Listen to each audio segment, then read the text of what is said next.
स्वागत है आत्मा लोक टीवी पर, जहां हर आवाज के पीछे छिपा है एक रहस्य। और आज की कहानी आपको नींद में भी डरा देगी। तो चलिए शुरू करते हैं। राजस्थान के रेगिस्तानी इलाके में बसा एक छोटा सा गांव था, भैरवपुर। गांव छोटा था, लेकिन उसमें एक बड़ा डर बसता था। यह डर किसी जानवर का नहीं, किसी इंसान का भी नहीं, बल्कि एक चुड़ैल का था, खिड़की वाली चुड़ैल। गांव के लोग कहते थे, रात को अगर खिड़की खुली रह जाए तो सुबह कोई भी उस घर से बाहर नहीं आता, क्योंकि जो चुड़ैल खिड़की से अंदर आती थी वो किसी को जिंदा नहीं छोड़ती थी। एक बार गांव के चौकीदार ने देखा, शर्मा काका के घर की खिड़की खुली रह गई थी।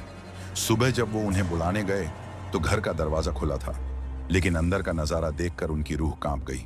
दीवार पर कील से टंगा शर्मा काका का शरीर, चेहरे पर मिट्टी और खिड़की पर लाल उंगलियों के निशान। उस दिन के बाद से गांव में एक नियम बन गया, सूरज ढलते ही सब खिड़कियां बंद कर दो। कई सालों बाद गांव में एक नया लड़का आया, अरविंद। शहर से पढ़ा लिखा था और उसे इन बातों पर यकीन नहीं था। वो हंसते हुए बोला, चुड़ैल वुड़ैल कुछ नहीं होती, आज रात मैं अपनी खिड़की खुली छोड़ दूंगा। गांव वालों ने बहुत समझाया, पर अरविंद नहीं माना। रात गहरी हो चुकी थी, हवा तेज थी, पेड़ों की टहनियां टकरा रही थीं। वो कमरे में अकेला बैठा था, सामने जलती हुई लालटेन और खुली हुई खिड़की से आती ठंडी हवा। आधी रात घड़ी ने 12 बजाए और अचानक कमरे की बत्ती टिमटिमाने लगी। हवा थम गई, फिर सुनाई दी चूड़ियों की खनखनाहट। अरविंद ने सोचा कोई मजाक कर रहा है।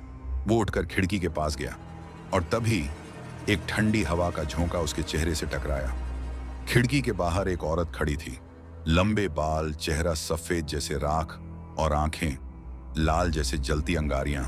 वो मुस्कुराई और बोली, खिड़की क्यों खोली थी? अरविंद के गले से आवाज नहीं निकली। उसने पीछे हटना चाहा, लेकिन चुड़ैल ने हाथ बढ़ाकर उसका गला पकड़ लिया। सुबह का सन्नाटा। सुबह गांव वाले अरविंद के घर पहुंचे। दरवाजा खुला था, पर अंदर सिर्फ सन्नाटा। खिड़की बंद थी, मगर उसके नीचे मिट्टी और खून के निशान थे।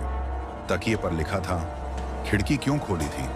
उस दिन के बाद से भैरवपुर में कोई भी इंसान खिड़की खुली नहीं छोड़ता, क्योंकि सब जानते हैं वो चुड़ैल अब भी वही है, हर रात किसी नई खिड़की के खुलने का इंतजार करती है।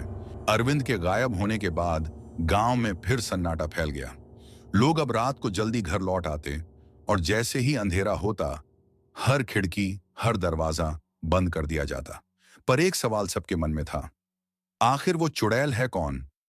पुरानी हवेली का रहस्य। गांव के बुजुर्ग कहते थे, गांव के बाहरी हिस्से में एक पुरानी हवेली थी, जहां सालों पहले रहती थी रेणुका नाम की औरत। रेणुका बहुत खूबसूरत थी, पर गांव वाले कहते थे वो तांत्रिक विद्या जानती थी। लोग उससे डरते थे, पर वो किसी को कभी नुकसान नहीं पहुंचाती थी। एक दिन गांव में भयानक सूखा पड़ा। लोगों ने फसलें खो दी, जानवर मरने लगे। गांव वालों ने कहा, यह सब रेणुका की वजह से हुआ है। और एक रात भीड़ ने उसे हवेली में बंद करके जिंदा जला दिया। उसकी चीखें पूरे गांव में गूंजती रहीं, मैं लौटूंगी हर उस घर में जहां खिड़की खुली होगी। और तब से जब भी कोई खिड़की खुली रह जाती, वो लौट आती। अरविंद की वापसी एक हफ्ते बाद गांव के बाहर एक बुजुर्ग ने देखा, कोई लड़का रेगिस्तान की तरफ चलता हुआ आ रहा है। वो अरविंद था, कमजोर, आंखें लाल, चेहरा फीका, पर जिंदा। जब लोग उसके पास पहुंचे, उसने कांपते हुए कहा, वो मुझे नहीं मारी। उसने कहा, अब मैं भी उसका हिस्सा हूं। लोगों ने देखा, उसके हाथों पर वही लाल उंगलियों के निशान थे, जैसे चुड़ैल की खिड़की पर होते थे। आज भी आज भी गांव के बाहर वो हवेली खड़ी है। रात को अगर कोई उसके पास से गुजरता है तो खिड़कियों से चूड़ियों की खनखनाहट सुनाई देती है। कभी कभी कोई परछाई भी दिखती है, जो पूछती है, ये खिड़की क्यों खोली थी? और कहते हैं, अब उस चुड़ैल के साथ एक लड़का भी दिखता है, जो हर नई आत्मा को हवेली तक ले जाता है। वो है अरविंद। तो दोस्तों, यह थी आज की कहानी। आपको कैसी लगी कमेंट करके हमें बताना, और इस चैनल को सब्सक्राइब करना मत भूलना। अगर आप चाहते हैं मैं इस कहानी का पार्ट 2 बनाऊं, तो आप कमेंट में पार्ट 2 लिखना।